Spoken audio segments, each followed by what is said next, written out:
thing. What are you talking about? We're ready to go. All right. Okay, Mr. Welcome Mr. back. Bird. Okay. All right, so just to kind of recap and wrap up, I've got a few slides that I want to go through, but I do want to draw your attention to the last couple of pages in your budget book. We have some sections here that are really mostly, if not entirely, staff or personnel driven, including executive administration, which is generally the city manager's department.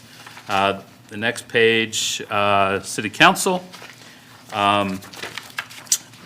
personnel services, legal services, which is our city attorney and the work that we do with him on a monthly basis with Lynch Dallas, city clerk administration, finance administration. These are administrative departments in executive. So, and then computer operations.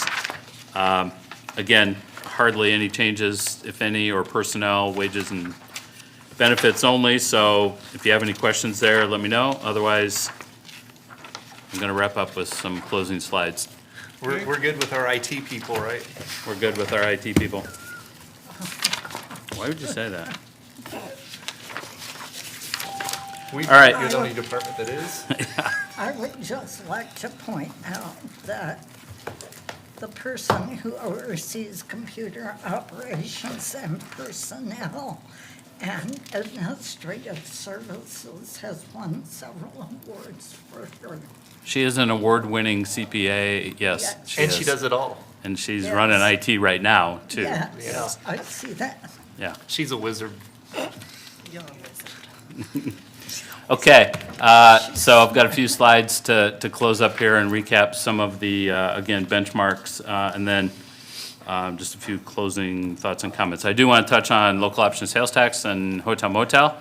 There's a section in your book on that, but I'll get to that. So taxable valuation, so these are factors that impact the budget. Taxable valuation did increase 3.3%. I mentioned that at the beginning of the day.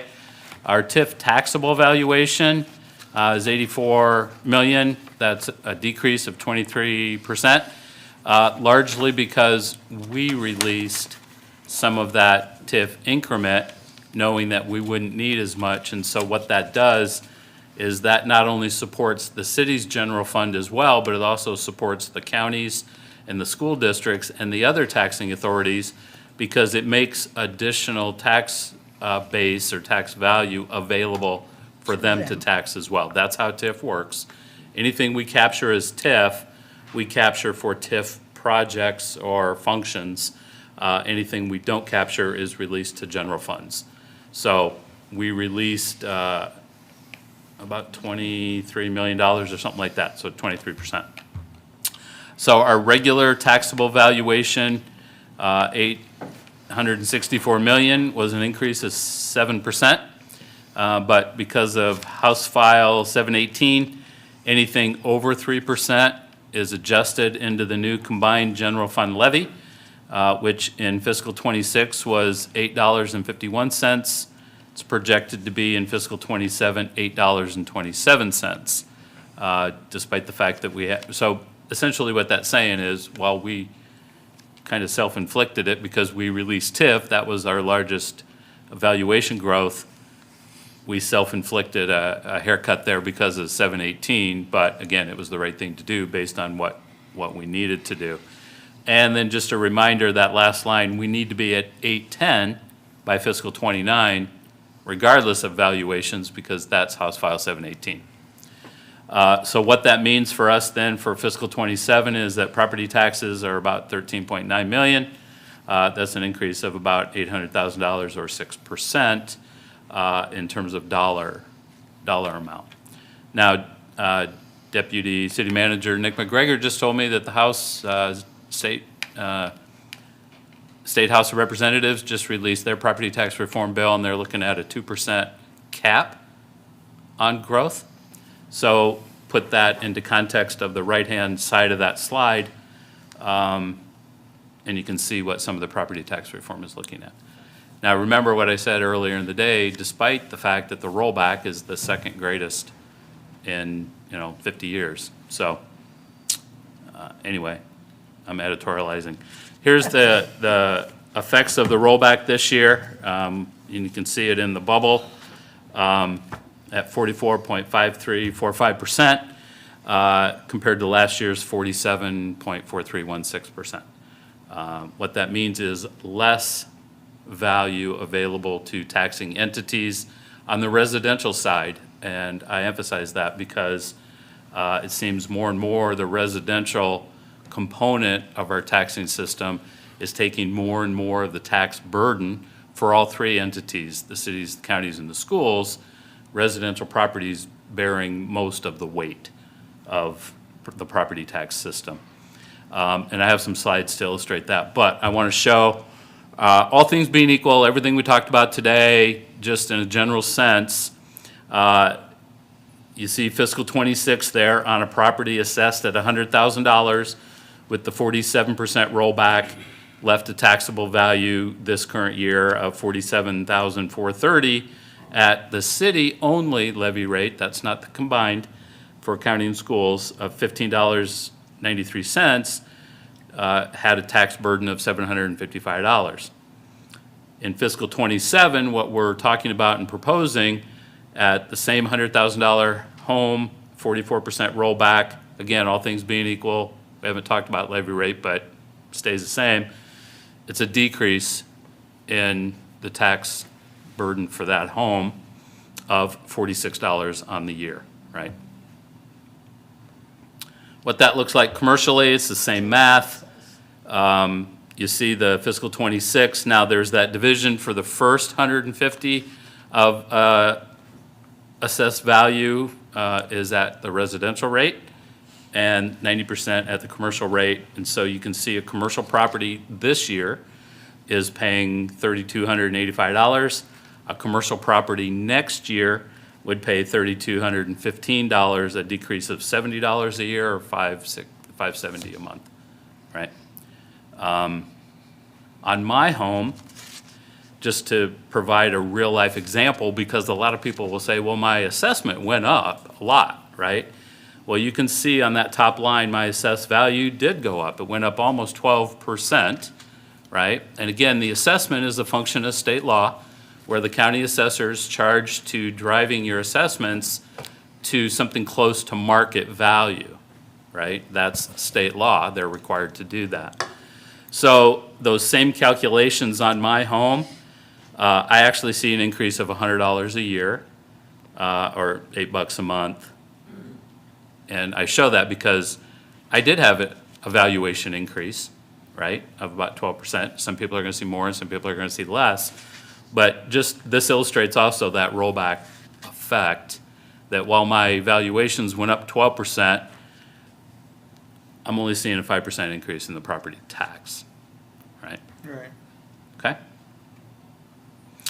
So when I talk about these next couple of slides are going to illustrate some of the impacts of the rollback.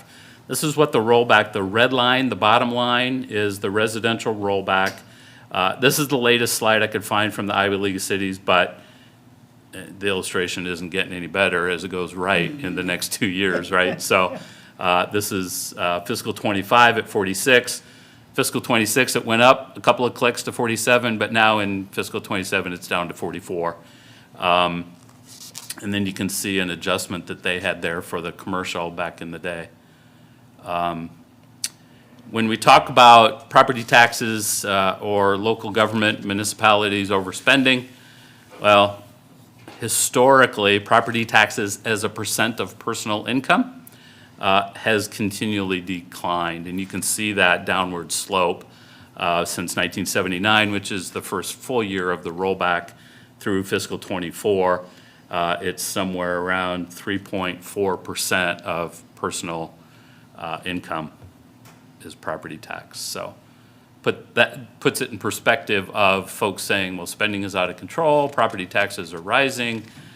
It's really more of a function of values are rising, not necessarily spending. And then you look at, this is really the burden, the kind of the yellow or the top line is residential property.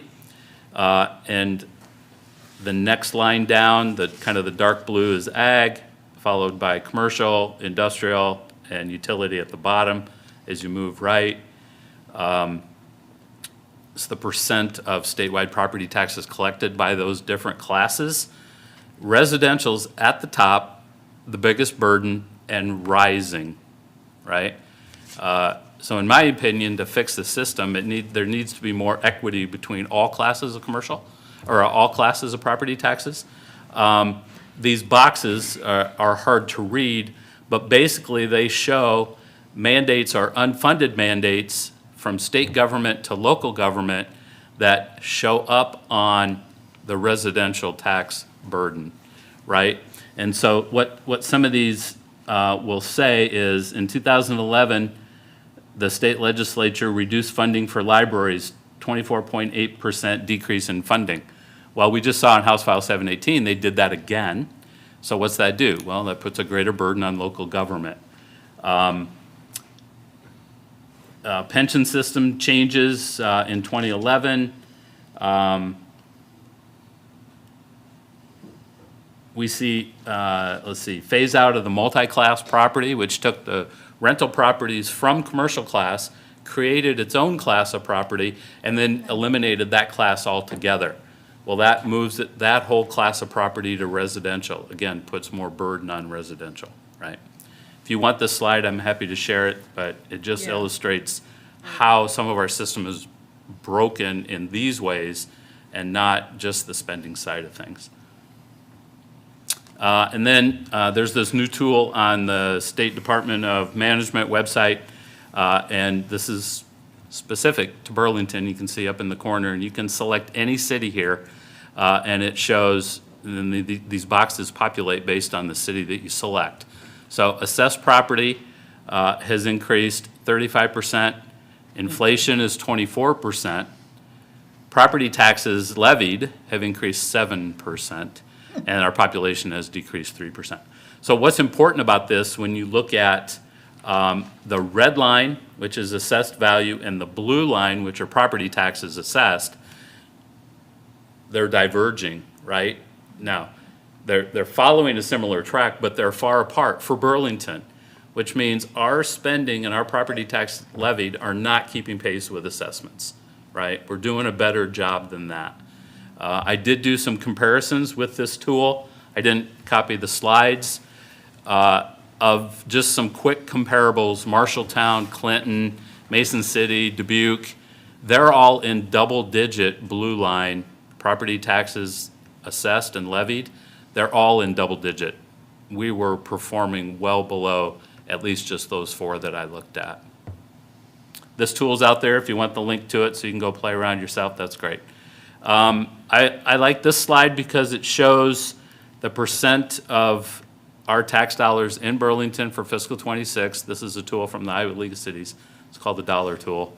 And it just shows of every dollar, where does the money go? 60% goes to public safety. That's important. We know that as a community. We've talked about that for the last 2 years in our planning and goal setting.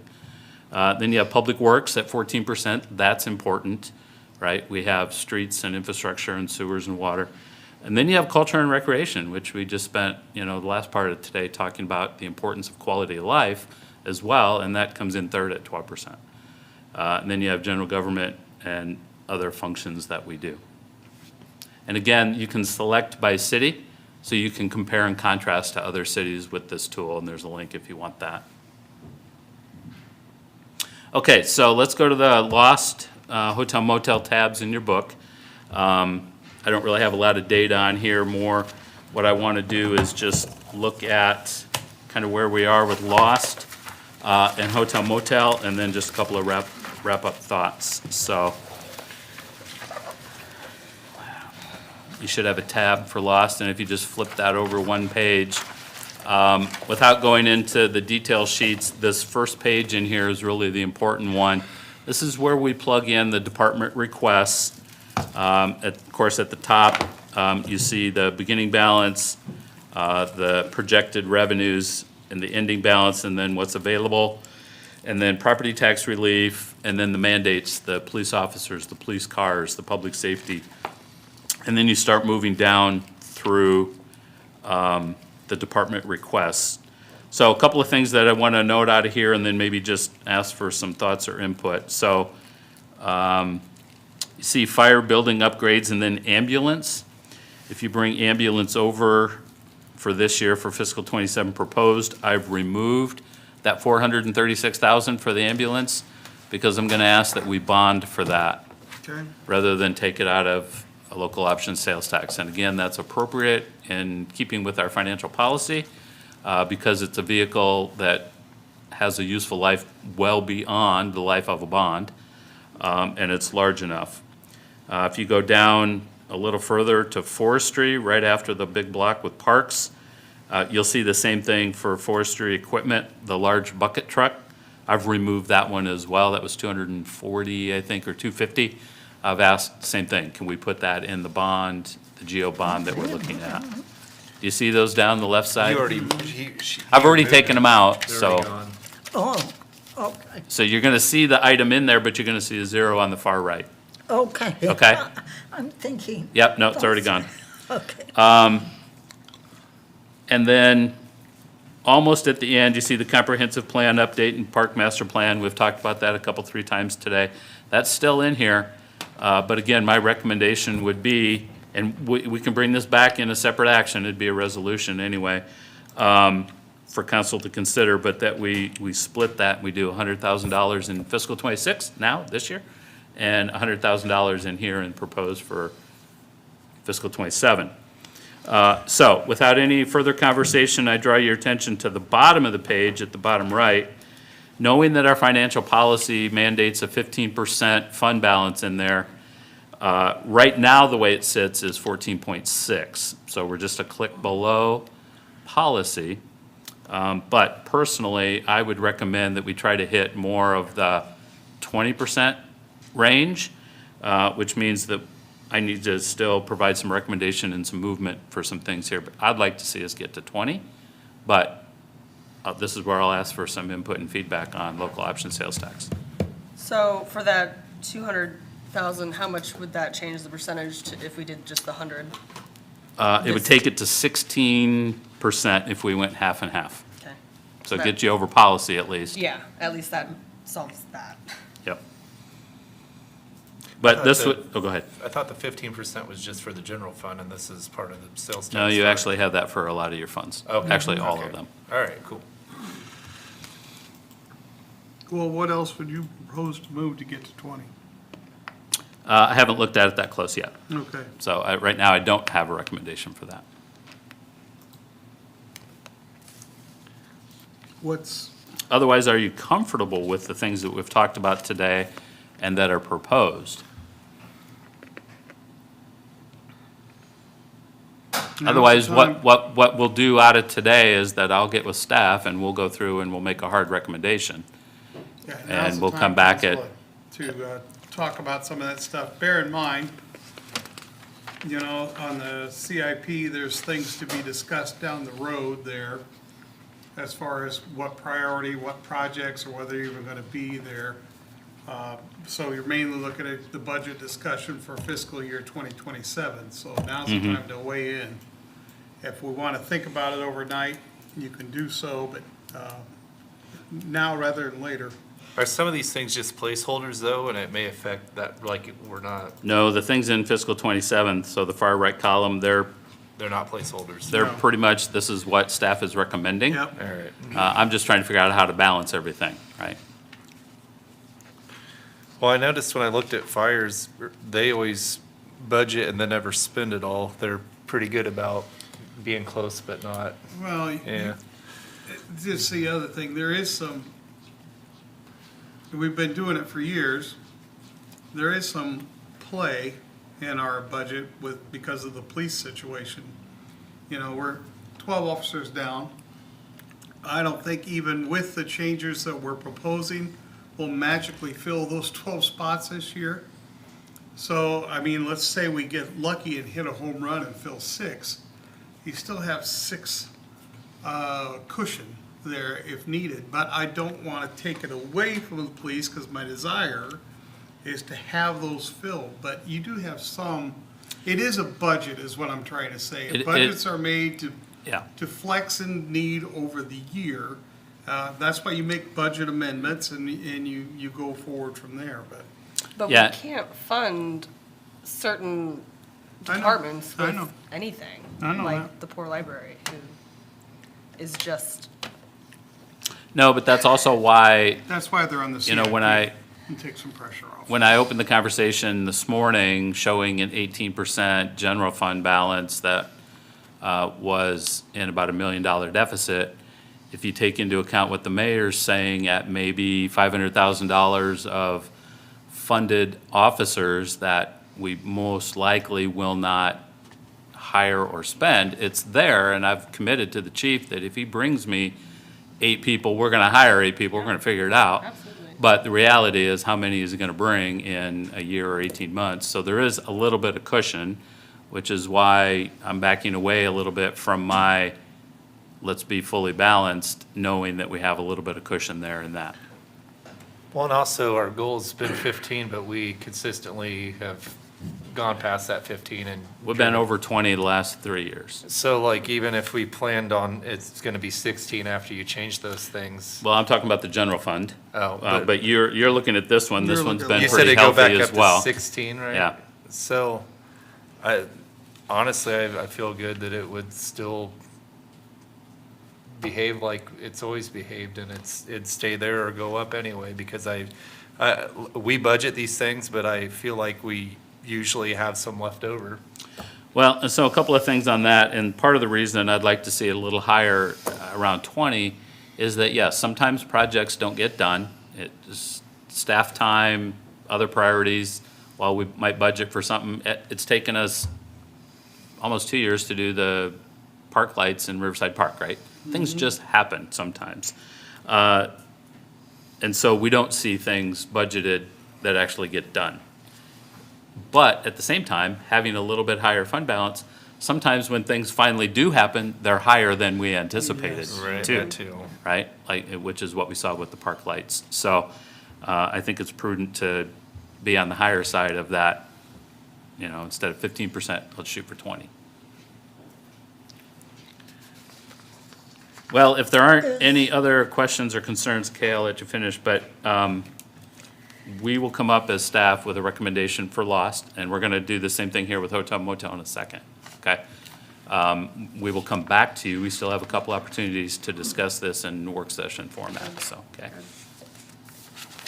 I was looking at the command vehicle for fire.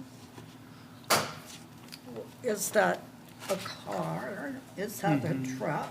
It'll be a pickup type vehicle. Where are you at? We're in Lost. That title might just be left over from previous years. Well, there's a dollar amount there. It's 100, where is it? 115. It's Fire 115. equipment and command vehicle. 27? For 27, it's 115. I thought we already did that. That's what I was, I mean, I thought, Yeah, it's just a title, so it's Okay. probably just I don't have a fire, command vehicle plan for fiscal year it's '27. probably just equipment Is there another, is it the fire equipment then? or yeah, something. it's the turnout gear. Turnout gear and garage stuff. doors. All right. And I think the reason Kay had a question is because we thought we already did the command vehicles. Yeah. Well, there's more than one. Yeah, I know, But, yeah. yeah. So it's a title issue there, so. Yeah, okay. no worries. It's late in the day and this has been. Yeah, yeah, right. can we lower it a little bit then? Well, you know, probably not, because if there's garage doors and turnout gear in there, those are probably hard estimates. Again, this stuff on 27 here is, these are pretty set. So if, it's gonna be whether we're gonna fund them with sales tax or not at all. I've already moved what I think we can move to a bond scenario, so I wouldn't recommend any others, so.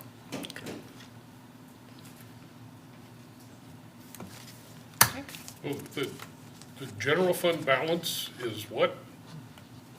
18%. We'll go back to that when we finish the hotel motel. Without doing anything else today, right now, it sits at 18%. All right. I'm just looking at ways of balancing the local option sales tax fund. Well, again, I would be at 16 if we split the comp plan. And again, I can get with staff, and there might be a couple of other things that we can juggle. I know Eric and I have had conversation about some of the Recplex things, which might not actually all be in here, but some of them are in hotel motel. And that's the other thing, we may juggle some things between hotel motel and Lost. Okay. Why don't we take a look at hotel motel? Yeah. Where's the tab on that? It's next. Yeah, go about 3 pages, and then go one more. All right. And then flip your book, right there. So it's the same type of Excel sheet. So a couple of things here. Again, this one is, all things right now, it's at 16.5%, assuming everything stays in there. There's a couple of things I'll draw your attention to. About 6 lines down, you're gonna see something called the Arts Collective. And that's really replacing in a more aggregated sense the contribution that the city's had to the Capitol Theater over the last several years. That commitment has been satisfied. But remember, last year, we also took out the band and the Art Center and all of those other nonprofit, symphony. right? This is an idea that the mayor has been trying to facilitate a little bit, is giving 1%, 3%. 3% of hotel motel to the Arts Collective, which is a group of nonprofits with an agreement that they only spend it on Burlington nonprofits. The collective is a larger group of regional Southeast Iowa nonprofits, arts-related entities. The reason I supported the cut last year is because I didn't like the way that had grown organically, where council was picking winners and losers among the arts programs, and we were picking different amounts. The Arts Collective has all those entities in it, municipal band, everybody is in there. If we did 3% of our hotel motel tax, if we do well, they get a little funding. Right now, it'd be about 30,000 that they would determine who gets what out of the Arts Collective. The only thing that they can't, and I would not support out of the Arts Collective, is because Carthage is in there. We can't give them or use money to help them, or the Fort Madison Arts, or quite honestly, the Nightcap. It's a bar. We have other bars. We can't. They would not be eligible for those funds. I've talked to people in the Arts Collective. They would agree to that. I think it's a right source, because when we do well, they do well. When they do lousy, or when we do lousy on hotel motel, they would do lousy. So, to me, we support the sports tourism so much, and it pays off for our community, and it's right there in hotel motel. But also realize the Arts Collective, the Snake Alley Art Fair books 160 rooms for 3 days. The Jazz Fest is going to be booking rooms. The Snake Alley Art Film Fest books rooms. The different events and then the municipal show for July 4th fireworks, they estimated 10,000 people here. I feel that they are deserving of some of our support, and the best way to fund them is let our visitors pay them for the good job they do. And that's what Hotel Motel does. So I'd like council to consider it. It doesn't cost us really a thing. And we're not picking winners and losers amongst that group, except the 3 losers I mentioned. They wouldn't get a dime. But we'll let, well, it's true. We'll let the Arts Collective determine who has what needs to drive the arts programs in Burlington. So it's supported by us. It's supported by our visitors that are paying the hotel motel. So it's a thought. It's been rattling around in my brain now for a year, and I really would like council to consider it. going forward out of there. And it's such a small piece It really of is. hotel motel tax too. Out of $1 million, I figured it off the $1,025,000, it's $30,000. So, come on. Well, the number in your book is 33. actual is 33,000. Okay, well, 33, that's fine. I was doing the math on my own. and it's Yeah, been a- that's fine. Again, it's been a Long long day. day. So, I would like council to consider that, or if they're not, if you guys aren't interested in that, give me some alternatives, but I think we have to support them in some fashion. They're nonprofits helping our community, and I just didn't like the way we were doing it before. This would be a right way. It's not coming out of the general fund, it's coming out of the hotel motel, and they would be some of the ones generating that, so. Well, That's my you Is said there- they're the ones bringing people here. Is so- there a reason why it's only at 3%? That's a lot more than what we were contributing before, and 3% it can always be changed. Future council could take it away, or future council could increase it. Absolutely. I'm just saying, for me, I'm real comfortable with 3%, and it would mean more funding for all groups in that collective. Well, it would have to come back as a It'd resolution. have to come back as a uh, resolution. I just, thanks for bringing it up, Chad. I Yeah. would just like council to consider it. And maybe they just use the 30,000 for, I doubt if they're gonna use it for operational. I think they'll use it for promotion, but either way, or maybe they pull off event, but either way, they determine how it best suits the arts collective. We're not saying, well, this one's more important than that one, and we're not assigning arbitrary funds. And that's what we had before, Well, I and think that needed to be the fixed. economic impact of it would probably Could be. outweigh the 30 grand. Could be. I agree. I'm all Are in you- favor. I guess we would have more discussion on We'll that. have. I'm not yes, gonna we'd keep have- asking random it'd have- questions. It'd have to come back as a resolution and a vote. But So are we try to okay remember my having it questions. in the budget to discuss? Huh? We're okay having a discussion about it and it being in the budget? Yeah. Good. I've got a little different take on that, Mayor. The Art Center has considerable assets. I can't believe that they're a not-for-profit. They may be, but I think that spending tax dollars of this kind when they have the kind of property that they have is not right. As well, the Capitol Theater, I don't understand how we ever got there. They compete with our facility, the Memorial Auditorium. And why we should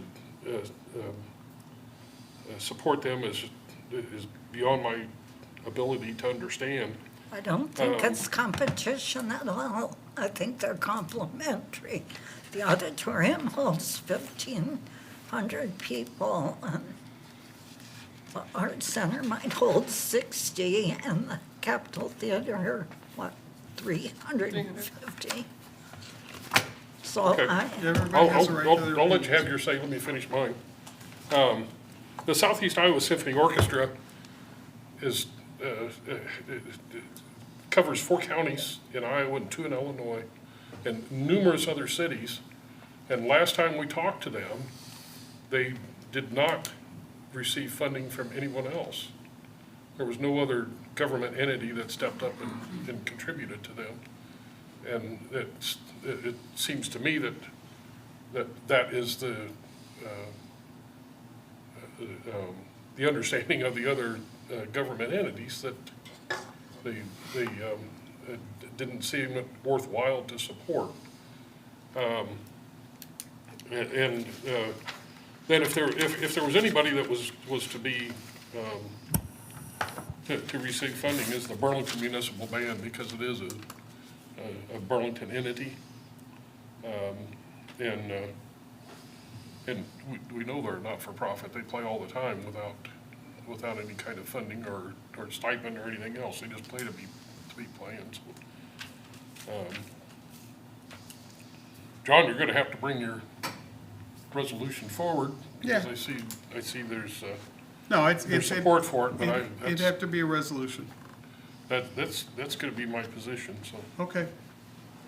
I do have some questions about I've never personally been to Illinois with the symphony, so I don't know where that came from. That's what they reported when they were here last time. I was here with them, and I don't believe we said anything about Illinois.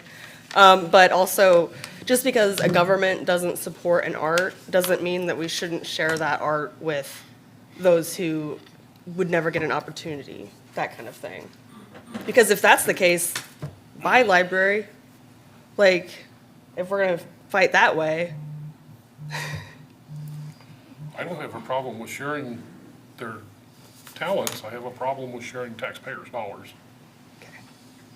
well, we'll save this discussion, I think, for a resolution. Okay, so the other thing that, in hotel motel that I'm still struggling with is the auditorium floor. That's a large lift for, at least for the hotel motel fund. I don't have a solution for that. I know there are many things at the auditorium. We've talked a lot today about how our response to that building over the years has been break, fix. It breaks, we fix it, and not proactive, Or not even. or not even fixing it. So is it 200 grand a guess? It is at this point. That's just a lot for this fund, I think. Yeah.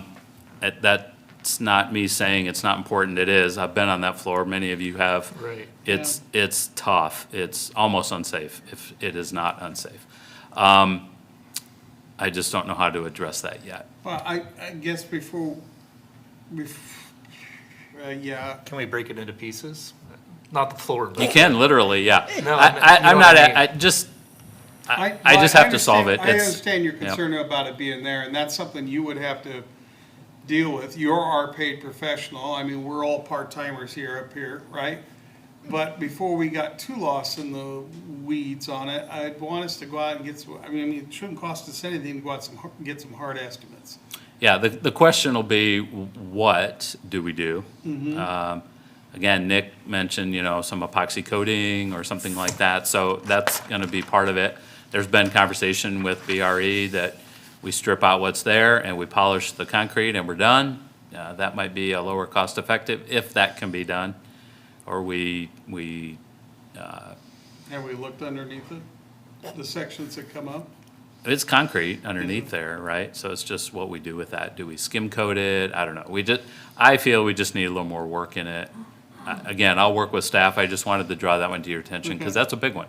That's a Yeah. big one and it's coming quick, right? Okay. So, I know last time this was addressed, there was quite an uproar on what was being proposed, so, yeah. Because Well, of the historic value, what, probably. because of the historic nature of it? because of the nature of the material that's there. Yeah. It's crumbling. It's well beyond its useful life and, yeah, I mean, it's just, there it is, right? So, I would suspect that putting a hard surface would completely change the acoustics within the building. yeah, I don't know the BRE was concerned about that, but they were concerned about something more durable that would aid them with the other events that they have, because they do the right? snowball. The Clean up- snow bowl and then cleanup and all that Cleanup's a kind of stuff, right? trouble So, surface. yep. Yeah. Snowball. Okay, so nothing else on hotel motel, I'll come with fixes on those, so, for both lost and, okay. Yeah, this is really the last slide, just talks about some of the things that we've already deferred in that. So then, I'll draw your attention back to just, the first page we looked at this morning, which is right after the League of Cities report, which again is the general fund revenues, and that 18.1%, with still significant discussion. That's where it sits right now. And again, knowing, I'd recommend and prefer that we at least try to be over 20%. But need some guidance from you as to your comfort level, that's mine. But that would mean that we need to take the $1,040,000 to about 300,000. So we need to cut about 700,000 out of this, or balance between lost and hotel motel.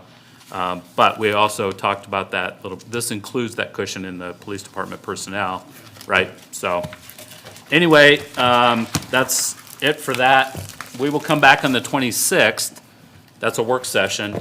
I will bring some of these in very pointed and deliberate conversations. I have a list of, it was 6 or 7 things, but now it's 9. The seasonal nuisance staff, the part-time, the horticulturist, the comp plan discussion, to a lesser extent, the solid waste containers items, which is maybe more the fees, permits, transit conversation, IT and PD library, that's maybe not for this year, but I think it could be, it might be if we get into it a little deeper, so. And then the Arts Collective would be the other one. So those are things that I will bring back separately with more information for Yeah, deliberate. I mean, you know, it's a little tough just because we're still in negotiations with 3 different unions. You know, and we've been trying to, for the last few years, get caught up and make it right with those. And I know it has some projections in there, but until we know where we're at, that's also a tough one too, so. But we I- also have deadlines. Yeah, well, I know, Right, so I think we might have to accept it and then amend later, just because of that, it's open-ended. Right, one of the groups you haven't even started talking to yet. Right, well, we will in about 16 hours, so, Okay, or well, something. good luck I don't with know. that. Yeah. Anyway, so- I don't know who it is. Yeah. but good luck with that. The other thing, I don't know if I shot it in the foot, but asking West Burlington if they might be looking to have a capital improvement, like So I already sent that email today based on your recommendations, so. Oh, cool. And I already got a response back. And I already asked before too. Interactive budget work sessions. My Yep. goodness. So, there we are. I've asked staff to keep notes through today of any possible action items that might be in addition to mine. If you have things that you have additional questions on, or you need more research, let me know as soon as possible. Again, we're going to continue this on the 26th at the next work session. With that, I'm done. I want to acknowledge the incredibly hard work that our staff has put into this, our department heads. It's not easy when we have limited funding and we see even more limits placed on that funding coming down the road. There are 2 bills now dropped in the legislature, 1 each in the Senate and the House. But these men and women do a fantastic job with the resources that you provide them. They're to be commended, each and every one of them, and I thank them for that. I thank you for your time. I know each and every one of you work, so you had to take time away from your daily lives and your employment. I appreciate that too, Well, so, you know, thank you. And I would echo those thanks to staff and echo the thanks to my fellow council members. You know, when we started this all-day process a couple years ago, one of the goals is these men and women have worked all day, and then we would keep them till 9 o'clock at night on a Monday, plus we work. I appreciate council giving up their time. A lot of us took off work and sacrificed a day to do this. And I know it's a long day, you know, but I think we get a lot of good work done, and we'll definitely have some things to think about and contemplate before the next work session. So I appreciate you guys. Thank you. Thank you.